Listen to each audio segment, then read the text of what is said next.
আপনার এই সমস্ত কথাবার্তা সেই মঈনুদ্দিন ফখরুদ্দিনরা যেভাবে করেছেন সেই করার তাদেরই আমরা আরেকটা মানে পুনরুজ্জীবন দেখছি, একটা রিপিটেশন দেখছি। একজন উপদেষ্টা বলেন যে 50 বছর কিছু করতে পারেনি রাজনৈতিক দলগুলো, আমরা করছি। এইটা আমি মনে করি এক ধরনের অহংবোধের অভিব্যক্তি। এটা একটা অহংবোধের অভিব্যক্তি। 71 কার সৃষ্টি, যুদ্ধ কার সৃষ্টি, যুদ্ধের বিজয় কাদের? গণতান্ত্রিক সংগ্রামে 90-এর যে আরেকবার আমরা বিজয় অর্জন করেছিলাম, এর সাথে নামিয়েছিলাম, সেইটা কি সুশীল সমাজের অবদান? হ্যাঁ, সুশীল সমাজ সমর্থন করেছে ছাত্রদের এই আন্দোলন, রাজনীতিবিদদের এই আন্দোলন।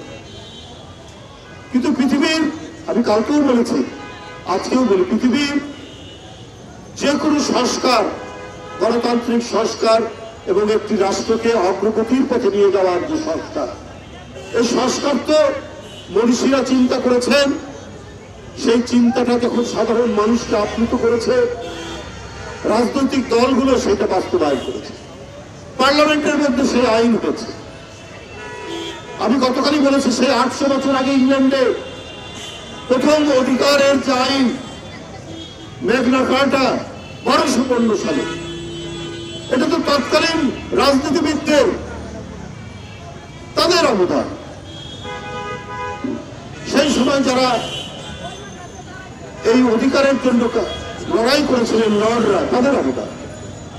এরপরে শতাব্দীর পর শতাব্দীতে নানা সংস্কার হয়েছে। মেয়েরা ভোটাধিকার পেয়েছে 20 শতাব্দীতে।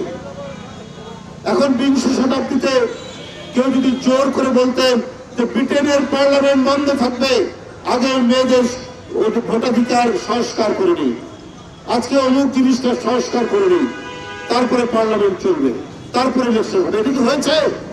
কখনোই হয়নি। আমরা যেসব দেশ, উন্নত গণতান্ত্রিক দেশ, ইংল্যান্ড, আমেরিকা, কানাডা, পশ্চিম ইউরোপ, সেটা তো রাজনৈতিক বিপ্লব, রাজনৈতিক আন্দোলনের মধ্যে দিয়ে যেটা মানুষের জন্য কল্যাণ ধর্মী সেই সমস্ত আইন, সেই সমস্ত ইনফরমেশন, দরিদ্র আইন করা হয়েছে সে রানী এলিজাবেথের সময়। এই ধরনের নানা পার্লামেন্টের অ্যাক্ট হয়েছে, কিন্তু পার্লামেন্ট বন্ধ করে নয়, রাজনীতিবিদদেরকে অবসরে নিয়ে নয়। আমি মাননীয় উপদেষ্টাকে বলবো, আপনার এই সমস্ত কথাবার্তা সেই মঈনুদ্দিন ফখরুদ্দিনরা যেভাবে করেছেন সেই তাদেরই আমরা আরেকটা মানে পুনরুজ্জীবন দেখছি, একটা রিপিটেশন দেখছি। বন্ধুরা আমার, এইটা হতে পারে না। বরং শেখ হাসিনা,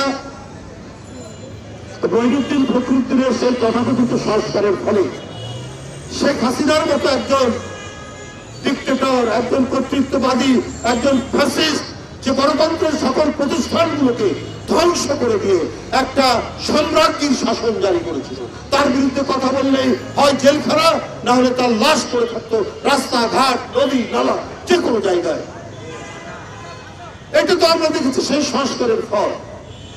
তো আপনারা যদি প্রকৃত সংস্কার করেন, প্রকৃত সংস্কার করলে তো নির্বাচন এবং গণতন্ত্রের যে অপরিহার্য উপাদানগুলো, আইনের শাসন ইত্যাদিগুলো তো আপনার বিলম্ব হওয়ার কথা নয়, এগুলো প্রতিষ্ঠিত করা। বরং আপনারা এই কয়েক মাসের কাজের মধ্য দিয়ে আপনার বিচার বিভাগের স্বাধীনতা এবং আইনের শাসন, এটাকে আপনারা নিশ্চিত করতে পারতেন। হ্যাঁ, আমি বলছি যে অগ্রগতি একেবারে হয়নি তা না।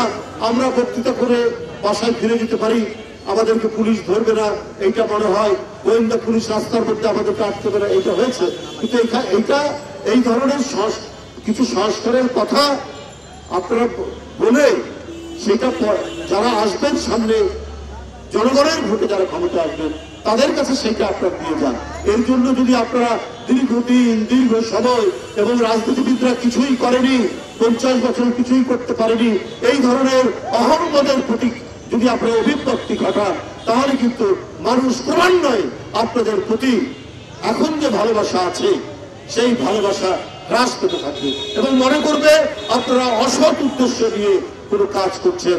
আপনারা সত্যিকার অর্থে জনগণের যে অধিকার, ভোটিং রাইট, যেটা শেখ হাসিনা 15 বছরে একেবারে নিরুদ্দেশ করে দিয়েছিলেন, সেই ভোটিং রাইটসটা আপনারা হয়তো ঠিক মতো দিতে চান না।